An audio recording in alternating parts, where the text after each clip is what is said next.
అమ్మవారు కేనోపనిషత్తుని అనుగ్రహించినటువంటి క్షేత్రము శ్రీకాళహస్తి. అంత గొప్ప క్షేత్రం ఈ క్షేత్రం. ఆ నేతిలో వేయించిన ప్రసాదం తినడానికి అలవాటు పడి శివభక్తుడి దగ్గర తిరిగినటువంటి కోడి కదూ, అది కన్నప్పగా వచ్చిన కారణం చేత ఆ భక్తికి అలవాటు పడింది. మనసులో అలవాటు పడి మాంసాన్ని శివుడికి నైవేద్యం పెడతాడు. తనకి తెలిసిన్నటువంటి శివభక్తి తనది.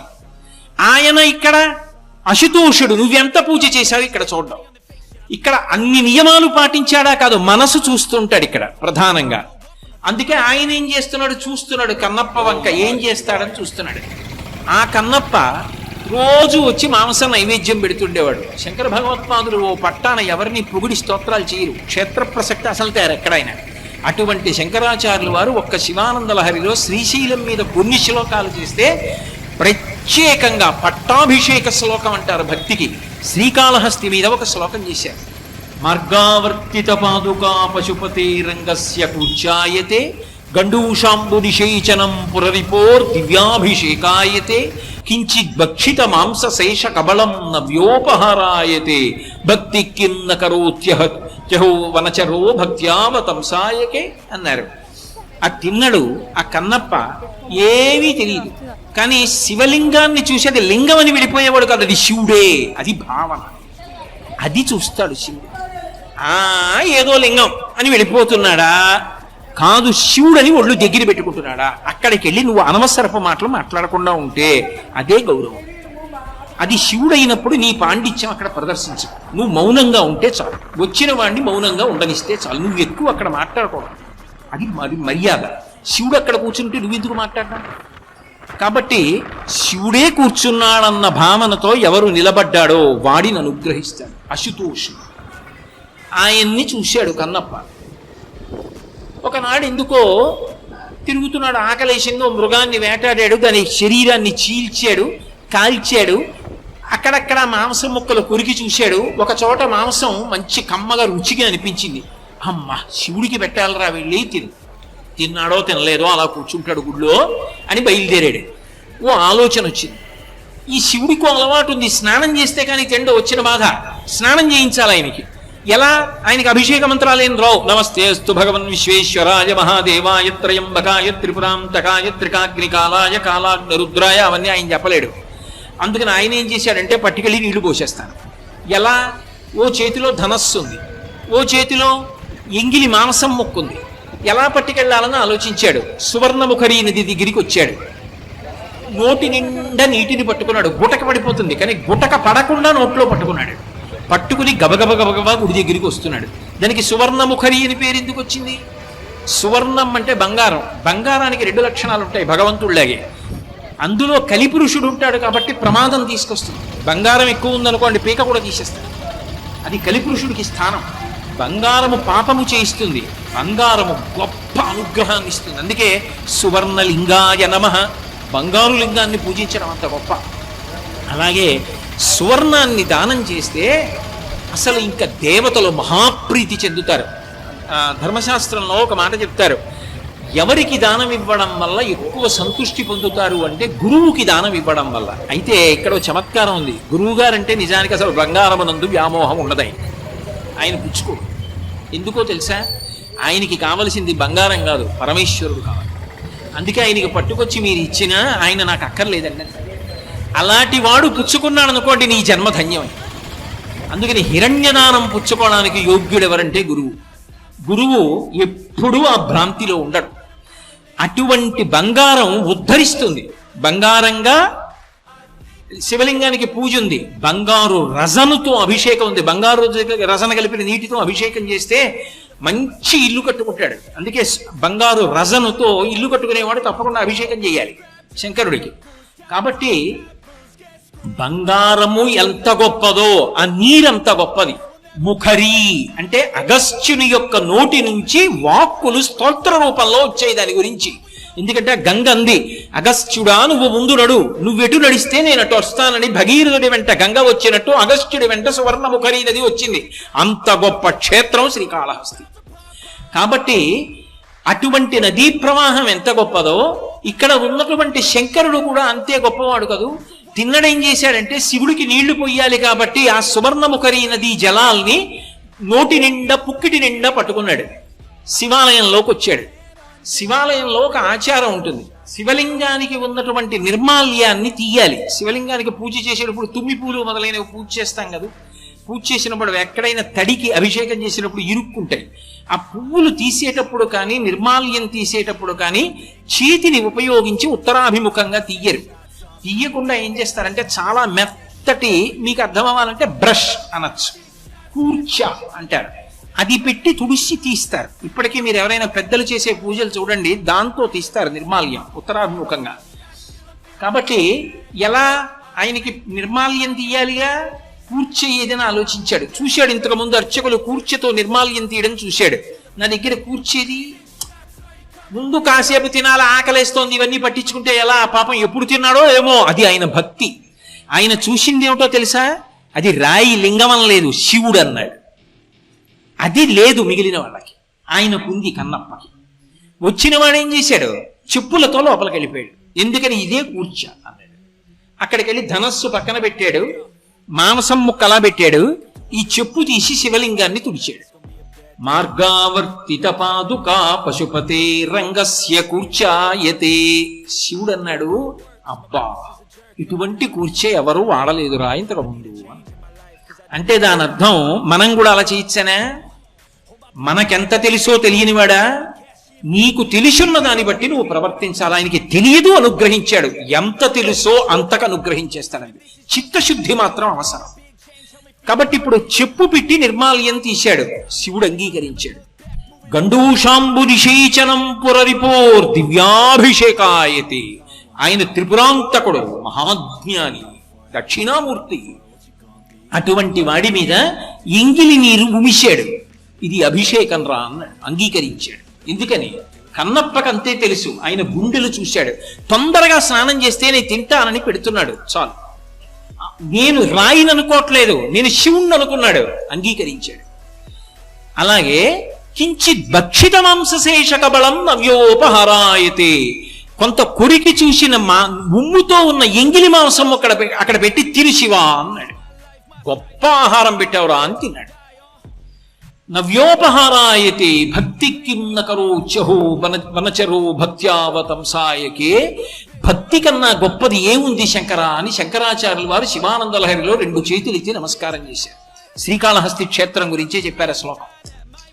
దూర్జటి తట్టుకోలేకపోయాడు అసలు ఈ సంఘటనకి. కన్నప్ప చేసినటువంటి పూజకి ఆనందం తట్టుకోలేకపోయాడు. ఈ క్షేత్రంలో ప్రతిరోజు తిరిగినవాడు కదూ. ఈ ప్రాంగణానికి దూర్జటి మంటపం అని పేరుట. ఆయనైతే ఒక అద్భుతమైనటువంటి పద్యరచన చేశాడు.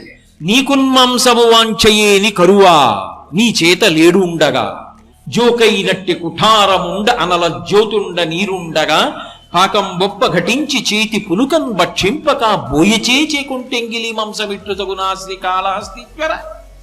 శ్రీకాళహస్తీశ్వర మకుటం. శివుడి దగ్గరికి వెళ్ళి అడిగాడు. ఎవరు అడుగుతాడు? ఆయన రాయనుకున్నవాడైతే ఇలా పెట్టి దొంగదండం వెళ్ళిపోతాడు. ఆయన కాదయా శివుడయా అన్నవాడు ఆయన్ని ప్రశ్న వేస్తాడు. శంకరా అని ప్రశ్న వేశాడు. ఎందుకని, ఉన్నాడన్న నమ్మకం. అందుకు చేశాడు శరణాగతి. శివుడి దగ్గరికి వచ్చి రోషీరోగ్యదు కామినీ జనుల తారుండోరు సౌఖ్యం బులన్ బాసీ బాధ్యత పుత్రమిత్రధన సంపద్భ్రాంతి వంచాలతల్ కోశీకోయదు నామ నంబకట నీకున్ ప్రీతిగా సత్క్రియలు చేసి చేయదు దీని తుళ్ళనచవే శ్రీకాళహస్తీశ్వర అన్నాడు. అంత గొప్ప శరణాగతి ఎవడు చేశాడు? అంత గొప్ప శరణాగతి చేశాడు దుర్జటి. అన్నాడు, శివ నీకు మాంసము వంచయేని కరువా. నీకో చేతిలో కురంగపాణి అని నీకో చేతిలో లేడు ఉంటుంది, ఓ చేతిలో గొడ్డలు ఉంటుంది.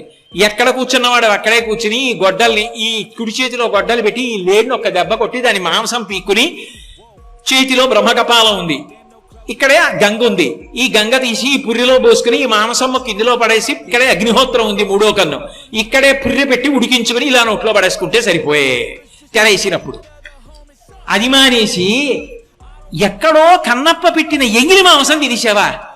ఏమిటయా శివ అంటే దాని అర్థం నింద కాదు, ఇంత అశుతోషుడివా, ఏమీ తెలియని వాడైనా నువ్వు లింగము రాయి కాదు శివుడే అని నమ్మి నిలబడితే అనుగ్రహిస్తావా? శివ ఎంత గొప్పవాడివయ్యా అని స్తోత్రం చేశాడు దుర్జటి. అంతటి మహానుభావుడు. కానీ కన్నప్ప రోజు ఇలా పెడుతుంటే ఇక్కడికి ఒకప్పుడు బ్రహ్మవాదులు వచ్చేవారు, ఋషులందరూ వస్తుండేవారు ఇక్కడికి ఆయన్ని పూజ చేయడానికి. ఎందుకంటే శ్రీకాళహస్తి విషయంలో ఒక అద్భుతమైన మాట చెప్తారు, వైదిక క్షేత్రం అని చెప్తారు. ఎందుకంటే కొన్ని చోట్ల వేదంతో సంబంధం లేకుండా పెద్దగా వేద విషయం కాకుండా ఆరాధన జరిగే శైవ క్షేత్రాలు ఉన్నాయి. కానీ ఇది వైదిక క్షేత్రం, వేదము యొక్క పట్టు ఈ క్షేత్రంలో చాలా ఎక్కువ. అటువంటి క్షేత్రం. ఎందుకని సాక్షాత్ దక్షిణామూర్తిగా వెలిసి ఇక్కడ బ్రహ్మజ్ఞానాన్ని ఇచ్చాడు, అగస్త్యులకి సుఖమహర్షికి ఇచ్చాడు ఇక్కడ. కాబట్టి అటువంటి వాడివి శివ, అశుతోషుడివి, చాలా తేలిగ్గా అనుగ్రహిస్తావు. కానీ మిగిలిన వాళ్ళు భ్రాంతికి లోనయ్యారు. ఎక్కడ దొరికాడు రా ఈ కన్నప్ప? రోజు పట్టుకొస్తాడు, మాంసం పెడుతుంటాడు, అవి చెప్పులతో వస్తూ ఉంటాడు, ఏమిటో శివ శివ అంటుంటాడు. ఏమైనా అందా అంటే చేతిలో బాణం ఉంటుంది, ధనస్సు ఉంటుంది, పైగా చాలా దారుఢ్యమైన శరీరం ఉన్నవాడు. ఎవరిని ఏం చేస్తాడో తెలియదు, ఒక పడు పొడిస్తే ఆ బాణం పెట్టి. అందుకని లేనిపోని గొడవ. ఏమైనా అందామంటే భయం. ఆ పెద్ద పెద్ద కళ్ళు వేసుకున్న శివలింగం దగ్గరికి పోతూ ఉంటాడని చెప్పి ఆయన మీద మనసులో కోపం పెట్టుకున్నారు. చూశాడు శివుడు, ఒరే నేను మనసు చూస్తాన్రా, నరత్వం దేవత్వం నగవన మృగత్వం మశకత పశుత్వం కీటత్వం భవదు విహత్వాది జననం సదా త్వత్పాదాబ్జ స్మరణ పరమానందలహరి విహారాసక్తం చేద్రు దయమిహకింతేన వపుష. ఎవడికి కావాలి శరీరంతో? నీ మనసు చెప్పు, దాన్ని బట్టి శివుడు అనుగ్రహిస్తాడంటారు శంకరాచార్యుల వారు. అలా ఒక రోజున ఏం చేశాడంటే కన్నప్ప లోపలికి వచ్చాడు, ఋషులందరూ కూడా లోపలికి వచ్చారు. అబ్బా వచ్చాడు రా వీడు పూజ మొదలెడతాడనుకుంటున్నారు. అనుకునే లోపల శివుడు ఒక సంకల్పం చేశాడు. వెంటనే దేవాలయం అంతా కదలడం మొదలెట్టింది, భూకంపం వచ్చినట్టు. పెద్ద పెద్ద బండలు పైనుంచి కింద పడుతున్నాయి. అందరూ బయటికి పారిపోయారు. కన్నప్ప ఒక్కడేం చేశాడంటే శివలింగం వంక చూశాడు. శివ, పైనుంచి బండలు పడుతున్నాయి, నీకు భయం లేదు, నువ్వు లేవవు నాకు తెలుసు. కానీ ఏదైనా బండ పడితే ఎంత దెబ్బ తగులుతుంది నీ తలకి? ముందు నా నడుము మీద పడిపోవాలి, నేను పోయిన తర్వాత నీ తల మీద పడిపోయినా నాకు అభ్యంతరం లేదు, నేను ఉండగా నేను చూడలేను. అందుకని శివ నిన్ను నేను కాపాడుకుంటానని గబగబా వచ్చి పానవట్టం ఎక్కి నడు శివలింగం మీదకి పెట్టి చేతులు అటు పెట్టి వంగున్నాడు శివలింగానికి. శివుడు ఒక్కసారి దేవాలయం అంతా నిలబడేటట్టు చేశాడు. ఏమైందని ఋషులందరూ లోపలికి వచ్చారు. కన్నప్పని చూశారు, వాళ్ళకి అర్థమైంది ఇది కన్నప్ప అంటే. మనం కాదు పూజ, ఆయనది పూజ. ఎవడికి మనసున్నదో, ఎవడు లింగమును శివుడు అన్నాడో వాడిని అనుగ్రహించాడు. మనందరం బయటికి పరిగెత్తాం, వాడు గుళ్ళోకి పరిగెత్తి శివలింగం మీద నడుము పెట్టాడు. వాడు భక్తుడు, మహానుభావుడు. ఇదే క్షేత్రంలో తీర్థస్నానం చేసి రమ్మని సాయుజ్య మోక్షాన్ని ఇచ్చాడు. శ్రీకాళహస్తి గొప్పతనం ఏమిటంటే తాను కింద ఉండి తన భక్తుడిని కొండ మీద నించోబెట్టాడు. నువ్వు కొండ మీద కూర్చో, నీ కింద కూర్చుంటానన్నాడు. అంతరాలయంలోకి బ్రహ్మోత్సవం అని మనం వెళ్ళమేమో, కన్నప్ప మాత్రం లోపలే ఉంటాడు ఆలయంలో. ఎప్పుడు ఆలయం లోపలికి వెళ్ళగానే గోడ మీద కన్నప్ప ఉన్నాడు. అంత గొప్పగా భక్తుల్ని అనుగ్రహించగలిగిన క్షేత్రం ఇది అంటే శ్రీకాళహస్తి. ఇటువంటి క్షేత్రం మీకు ఇక ఈ భూమండలం మొత్తం మీద ఎక్కడా కనపడదు. అటువంటి క్షేత్రవాసం చెయ్యడం, అటువంటి క్షేత్ర శిఖరాన్ని రోజు చూడడం జన్మ జన్మాంతర సుకృతం. ఈ క్షేత్రం ఆయన అశుతోషుడు అని నిరూపిస్తుంది. పూర్వజన్మ వాసనలు మనిషిని ఎలా నడిపిస్తాయో నిరూపిస్తుంది. అందుకే కన్నప్పని అనుగ్రహించినప్పుడు 33 కోట్ల మంది దేవతలు, సృష్టికర్త స్థితికర్త కాళహస్తి క్షేత్రానికి వచ్చి నిలబడి నమస్కరించారు.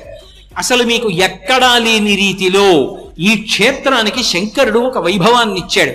ఇక్కడ మూడింటికి కలిపి ఒకటే పేరు పెడుతున్నానన్నాడు, శివలింగమునకు శ్రీకాళహస్తి. అందుకే ఆ శివలింగమునందే ఏనుగు యొక్క దంతములు, సాలెపురుగు, పాము కనపడతాయి. లింగము శ్రీకాళహస్తి లింగం అంటాం, వాయులింగమైన శ్రీకాళహస్తి లింగం అంటాం. క్షేత్రము శ్రీకాళహస్తి క్షేత్రము అంటాం, కొండ కాళహస్తి కొండ అంటాం. మూడు శ్రీకాళహస్తే. అత్యంత క్లిష్టమైన పునర్జన్మ సంబంధమైనటువంటి విషయములను కోట్ల జన్మలెత్తి తరించవలసిన వాణ్ణి అశుతోషుడై శివుడు ఇక్కడ ఎలా అనుగ్రహిస్తాడో ఈ క్షేత్రం నిరూపణం చేస్తుంటుంది. ఇక్కడ ఒకానొకప్పుడు ఒక సాలెపురుగు ఉండేది. ఆ సాలెపురుగు ఇక్కడికి రావడానికి కూడా పూర్వజన్మ వాసన బలం కారణం. ఒక బ్రాహ్మణ కుటుంబంలో ఆయనకి సత్యహితుడు అని ఒక బ్రాహ్మణుడు, ఆయన తామ్రపర్ణి నదీ తీరంలో ఉండి అనుష్ఠానం చేస్తుండేవాడు, సత్యసఖుడు. అటువంటి బ్రాహ్మణుడికి ఒక కొడుకు పుట్టాడు. ఆయన ఎంతో కష్టపడి ఆ కొడుకుని పెంచి పెద్ద చేసి వేదం మొదలైనవి నేర్పాడు. బుద్ధి కర్మానుసారిణి. ఆయనకి అవైదికమైన జీవనం మీద అనురక్తి కలిగింది ఒకప్పుడు. త్వజ యజ్ఞోపవీతంతే ముండయిత్వా శిరస్తథ. ఆయన శిఖ తీసేశాడు. శిఖ తీసేసి శిరస్సంతా ముండనం చేయించేసుకుని యజ్ఞోపవీతం చేసి గాలికి విసిరేశాడు. విసిరేసి ఇప్పుడు తను బ్రాహ్మణుడని ఎవరు గుర్తుపట్టారు. యథేచ్ఛగా జీవించచ్చు, భోగం అనుభవించచ్చు అని వెళ్ళిపోయి కొంకణ దేశాన్ని చేరుకున్నాడు. అక్కడ యథేచ్ఛగా భోగం అనుభవిస్తూ జీవితం గడుపుతున్నాడు. ఎందుకో ఆయన మనసు చంచలమైంది కదూ. అనురక్తి బట్టలు నేసేటటువంటి సాలెవారి యొక్క జీవితం మీద నిలబడింది. అక్కడికి వెళ్ళి చాలా అనురక్తితో పనిచేయడం మొదలుపెట్టాడు. చూశాడు పాటలుడు అని ఒక సాలెవాడు.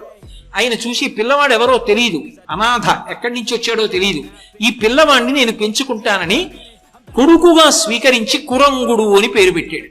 పెట్టి ఆ పిల్లవాడిని దగ్గరికి తీసుకుని పెంచి పెద్ద చేశాడు. ఈ పిల్లవాడు పెద్దవాడయ్యాడు. ఆయనకు అలవాటు వచ్చింది, శివభక్తి ఏర్పడింది. బ్రాహ్మణుల్ని తీసుకొచ్చేవాడు, దానాలు చేస్తుండేవాడు, శివ పూజలు చేస్తుండేవాడు, మంటపాలు కడుతుండేవాడు, అగ్రహారాలు నిర్మాణం చేస్తుండేవాడు, మణులతో పూజ చేసేవాడు, వస్త్రదానం చేసేవాడు, ఇన్ని చేసేవాడు. భక్తి అన్న మాటకు అర్థం ఉద్ధాన పతనాలు ఉంటాయి. ఒకసారి ఏర్పడుతుంది, ఒకసారి పోతూ ఉంటుంది. నిలబడడం ఈశ్వరానుగ్రహం మీద ఉంటుంది. అంత తేలికేం కాదది. అందుకే మళ్ళీ పతనం వచ్చింది. అకస్మాత్తుగా వృద్ధాప్యం వచ్చిన తర్వాత లుబ్ధత్వం వచ్చింది. ఇవన్నీ ఏమిటి, దానాలు ఏమిటి, ధర్మాలు ఏమిటి, పూజలు ఏమిటి అని చెప్పి అన్నీ మానేశాడు. అన్నీ మానేసి ఇస్తానని మాట ఇచ్చినటువంటివి కూడా బ్రాహ్మణులకు ఇవ్వడం మానేశాడు. అంటే చేసిన ప్రతిజ్ఞకి భంగం చేశాడు. ప్రతిజ్ఞాభంగం చేస్తే కృతఘ్నుడు అంటారు. కృతఘ్నో నాస్తి నిష్కృతి అని ధర్మశాస్త్రం. కృతఘ్నుడికి నిష్కృతి ఉండదు. ఇప్పుడు అంతంత పెద్ద పాపాలు ఆయన ఖాతాలో పడ్డాయి.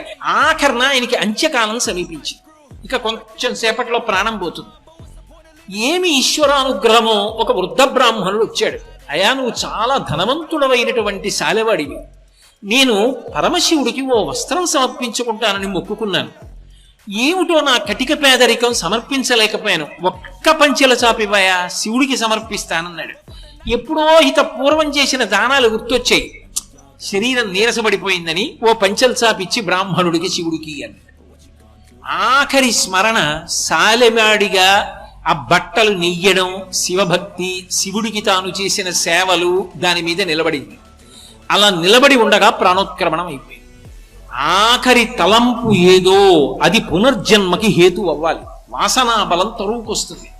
ఇప్పుడు పరమేశ్వరుడు పాపపుణ్యములను బేరీజు వేశాడు. ఎన్నో తప్పులు చేశావు, బ్రాహ్మణ కుటుంబంలో పుట్టావు, వేదములు విస్మరించావు, శిఖా పరిత్యాగం చేశావు, యజ్ఞోపవీతం వదిలేశావు, ఎక్కడో పెరిగావు, కొన్నాళ్లు దానాలు చేశావు, కొన్నాళ్లు మళ్ళీ పతనం పొందావు. చిట్ట చివర మాత్రం బట్ట ఇస్తూ నా కోసమని ఆ బట్ట అల్లడం గురించి ఆలోచిస్తూ వెళ్ళిపోయావు. పాపం పుణ్యం కూడా అనుభవించడానికి ఆ భక్తితో నన్ను సేవిస్తావు. చేసిన పాపానికి విషం కలిగినటువంటి సాలెపురుగుగా పుడతావన్నాడు. సాలెపురుగుగా పుట్టాడు. అతి తేలికగా తరించిపోవాలి అంటే శ్రీకాళహస్తి ప్రవేశమే మార్గం. అందుకని గజారణ్యంలో పుట్టాడు. ఇక్కడికి వచ్చి పుట్టాడు. పుట్టినవాడు వెతుక్కుంటూ శివుణ్ణి అంతరాలయంలోకి వెళ్ళాడు. ఇప్పుడు ప్రతిరోజు ఏం చేసేవాడంటే, ఆ రోజుల్లో ఇంత ఎద్దడి లేదు, పెద్ద భక్తులు లేరులే, ఎవరు వచ్చేవాళ్ళు లేరనేటప్పటికీ మనసులో పూజ చేసేవాడు. అందుకే దూర్జటి ఒక గంభీరమైన మాట అంటాడు. ఏ వేదంబు పఠించే లూత భుజగం వేశాస్త్రములు సూచే తానే విద్యాభ్యాసమునర్చె కరి చించే మంత్రమూహించే బోధావిర్భావ నిదానముల్ చదువులయ్యా కాదు మీ పాద సంసేవాసక్తియ కాక చింతుత చికిన్ శ్రీకాళహస్తీశ్వర. ఆ పూర్వజన్మ వాసన బలం ఉంది. సాలెపురుగుగా ఊహించాడు మనసులో. నేను ఈ శివుడికి మణిమంటపాలు కడితే చాలాసేపు మానస పూజ చేసేవాడు. ఆ గోడ మీద కూర్చుని గొప్ప గుడి కట్టినట్టు, శ్రీకాళహస్తిలో మణిమంటపాలు కట్టినట్టు, అనేక మణులు తెచ్చి పూజ చేసినట్టు, అనేకమైన పట్టు వస్త్రాలు తెచ్చి సమర్పించినట్టు, మారేడు దళాలతో అర్చించినట్టు మానస పూజ చేసేవాడు. చిట్ట చివర సాలెవాడిగా సంస్కారం ఉండిపోయింది కదూ. స్వామికి నేను అద్భుతమైనటువంటి జిగిజిగేలుమనే బట్ట అల్లుతానన్నాడు. తన నోట్లోంచి ఊర్ణనాభి అంటారు, ఊరుతుంది. ఆ ఊరిన జిగురుతో గూడు కట్టేవాడు.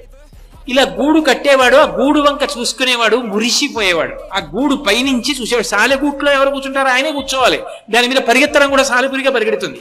అన్ని వైపుల నుంచి చూసుకుని ఎంత బాగా కట్టానో నా స్వామికని పొంగిపోయేవాడు. తనకి ఉన్న గొప్ప ప్రావీణ్యత ఏది ఉందో అది భగవత్పరం చేశాడు. శంకరుడు చూశాడు, ఇందులో వైక్లభ్యం వస్తే ఏం చేస్తాడు చూసి, ఇక్కడ వాయులింగం దీపంగా కదు ఉంటుంది, కదులుతూ ఉంటుంది. అది ఒకసారి భగ్గున పైకి లేచింది మంట.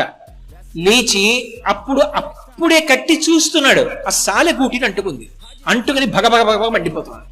అది తట్టుకోలేకపోయింది ఆ సాలె. శివ, నేను తట్టుకోలేదు. నేను కట్టిన గూడు నేను చూడకముందే నీకు చేసిన సేవ దగ్ధమైంది. నేను తట్టుకోలేదని మంటలో పడి చచ్చిపోయాడు. చనిపోగానే శంకరుడు ప్రత్యక్షమై సాలెపురుగుకి ఇక్కడ స్తోత్రం చేసే అధికారం ఇచ్చాడు. ఇప్పటికీ పెద్దలు ఒక మాట చెప్తారు, ఆ స్తోత్రాన్ని చదివితే శివానుగ్రహం కలుగుతుంది శ్రీకాళహస్తిలో. అటువంటి అది వచనంలో కూడా చదవచ్చు. ఆ స్తోత్రం చేశాడు. ఆ స్తోత్రం చేసిన తరువాత సమస్త దేవతల యొక్క సమక్షంలో ఆయనకి సామీప్య మోక్షాన్ని అనుగ్రహించి ఇక పైన నీ పేరు శ్రీకారముతో, శ్రీలో చకార రకార ఈకారములు ఉంటాయి. కాళహస్తీశ్వరుడు దేని చేత ప్రసన్నుడై అనుగ్రహిస్తాడు అంటే, ప్రతి వారికి ఏదో ఒక విభూతినిస్తాడు. ఒకడు పాట పాడతాడు, ఒకడు అధికారంలో ఉంటాడు, ఒకడు బాగా మాట్లాడతాడు, ఒకడికి కవిత్వం వచ్చు, ఒకడికి బొమ్మ గీయడం వచ్చు, ఒకడికి పల్లకీ పట్టుకోవడం వచ్చు, ఏమీ రాని వాడికి కనీసం గుడి తుడవడం వచ్చు. నీకు ఏది భగవంతుడిచ్చాడో దాన్ని నిస్వార్థంగా భగవత్పరం చెయ్యగలవా, ప్రతిఫలం ఆశించకుండా? అలా చెయ్యగలిగిన వాడైతే సాలెపురుగును అనుగ్రహించినట్టు అనుగ్రహిస్తాడు. అది శ్రీ. సాలెపురుగు గూడు వల్ల కలిగిన శక్తి శివుడికి సమర్పించింది. నువ్వు కూడా చేయగలవా? కనీసం కొంతలో కొంత సమాజ హితము కొరకు ప్రవర్తించగలవా నీకు ఇచ్చిన విభూతితో? అది శివానుగ్రహానికి కారణం. అందుకే సాలెపురుగు అంతరంగాన్ని చూసి తనకున్న విభూతిని శివునికి సమర్పించింది కాబట్టి, విశ్వమునందు విశ్వనాథుణ్ణి చూసి నువ్వు అలా లోకములకు సమర్పించగలిగితే నిన్ననుగ్రహించడానికి కూడా పరమేశ్వరుడు ఎల్లకాలముల యందు సిద్ధంగా ఉంటాడు.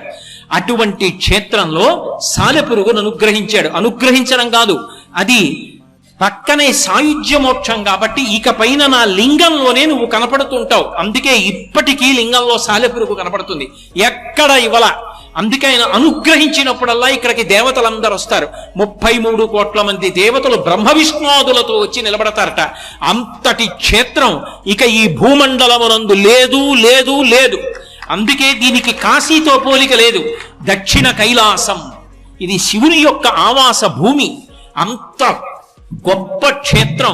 నా జీవితంలో నేను ఎప్పుడు అనుకుంటుంటా, కనీసం ఒక్క వారం రోజులు ఈ శ్రీకాళహస్తి వెళ్ళి ఉండి ఎన్నో చూడాలని కోరిక ఇక్కడ నాకు. అవన్నీ నేను చూడాలి, గిరి ప్రదక్షిణం చెయ్యాలి అని కోరుకుంటూ ఉంటాను. ఈశ్వరుడు ఎప్పుడోప్పటికి అనుగ్రహిస్తాడు. తప్పకుండా వచ్చి నేను వారం రోజులు ఉండి కాళహస్తిలో అవన్నీ సేవించుకుంటాను. అంత గొప్ప క్షేత్రం. అటువంటి క్షేత్రంలో ఎవరికి ఏది ఎలా కావాలో అలా అనుగ్రహించాడు. విశేషం ఏమిటో తెలుసా? ఒకప్పుడు బ్రహ్మవాదులైనటువంటి వాళ్ళలో అగ్రగణ్యుడు ఎవరు అంటే శుకబ్రహ్మ. ఎందుచేత అంటే లోకంలో ఎవరైనా సరే ఒక ప్రాణి పుడితే దాని వెనక సిద్ధాంతం ఏమిటంటే, గత జన్మలలో చేసినటువంటి పాపపుణ్యములను సుఖదుఖముల రూపంలో అనుభవించడానికి ఈ లోకంలో ఒక శరీరంతో పుడతాడు. అలా కొన్ని కోట్ల ప్రాణులను సృష్టిస్తుంటాడు పరమాత్మ. సృష్టించి విసిగెత్తిపోయేట. చేసిన కర్మలు అనుభవించడానికి పుట్టేవాడు తప్ప అసలు అనుభవించడానికి కర్మ లేకుండా పుడుతూనే జ్ఞాని అయిన వాడు ఒక్కడు పుట్టడు. నేనే సృష్టిస్తాను ఇద్దరిని అలాగని చెప్పి పరమాత్మకి విసుగెత్తి కర్మఫలాల కోసం పుట్టేవాళ్ళు కాకుండా పుట్టుకతో భక్తి జ్ఞాన వైరాగ్యములు కలిగిన వాళ్ళని పుట్టించాడు. అందుకే కర్మ చేస్తే కుష, దర్భ పట్టుకుంటారు. దర్భ పట్టుకోక్కర్లేకపోతే తిరగేస్తే శుకబ్రహ్మ పుట్టుకతో బ్రహ్మజ్ఞాని, అంతటి వైరాగ్యం ఉన్నవాడు. అలాగే మహానుభావుడు వామదేవుడు, శంకరాచార్యులు వారు బ్రహ్మసూత్ర భాష్యంలో చెప్తారు వామదేవుడు గురించి. ఆయన బ్రహ్మజ్ఞాని. వీళ్ళిద్దరూ కూడా బ్రహ్మజ్ఞానులు పుట్టుకతో. వ్యాసుడి కన్నా బ్రహ్మజ్ఞాని శుకబ్రహ్మ, అంత గొప్పవాడు. సూతుడు అన్ని పురాణాలు చెప్పినా భాగవతం మాత్రం సూతుడు చెప్పలా. 7 రోజుల పాటు ఆవు పాలు పితికినంత సేపు కన్నా నిలబడడు శుకుడు. అలా నిలబడితే ప్రపంచం తన మనసులో పెడుతుంది, అనుబంధాలు ఏర్పడతాయని వెళ్ళిపోతాడు. అంతటి విరాగి. అటువంటి వాడు 7 రోజులు పరీక్షిత్తు కోసం భాగవతం చెప్పాడు. అంతటి బ్రహ్మజ్ఞాని అయినటువంటి శుకుడికి ఒకప్పుడు బ్రహ్మజ్ఞానం గురించి ఇంకా కొన్ని తెలుసుకోవలసినవి ఉన్నాయనిపించింది. అప్పుడు ఎక్కడికి వచ్చాడంటే శ్రీకాళహస్తి వచ్చాడు. ఈ క్షేత్రం కన్నా యోగ్యమైంది లేదని ఇక్కడికి వచ్చి శివుణ్ణి ప్రార్థించాడు. శివా నన్ను అనుగ్రహించు అన్నాడు. మౌన వ్యాఖ్యా ప్రకటిత పరబ్రహ్మతత్వం యువానం వర్షిస్తాం తే వసదృషిగణైరవృతం బ్రహ్మనిష్టై ఆచార్యేంద్రం కరకలిత చిన్ముద్రమానందమూర్తిం స్వాత్మారామం ముదితవదనం దక్షిణామూర్తిమీడే. దక్షిణామూర్తిగా అవతరించాడు. ఇక్కడ దక్షిణాభిముఖుడై ఉంటాడు.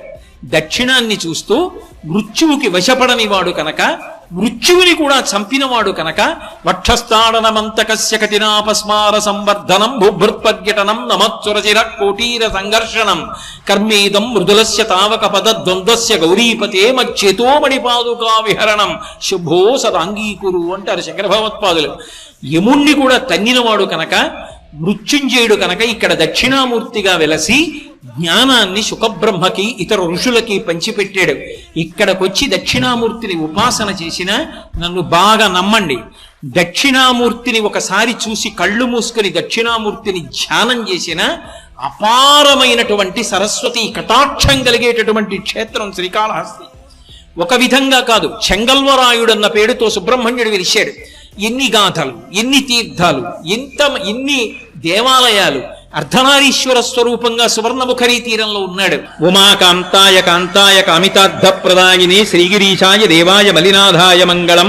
సర్వం శ్రీ ఉమామహేశ్వర పరబ్రహ్మార్పణమస్తు.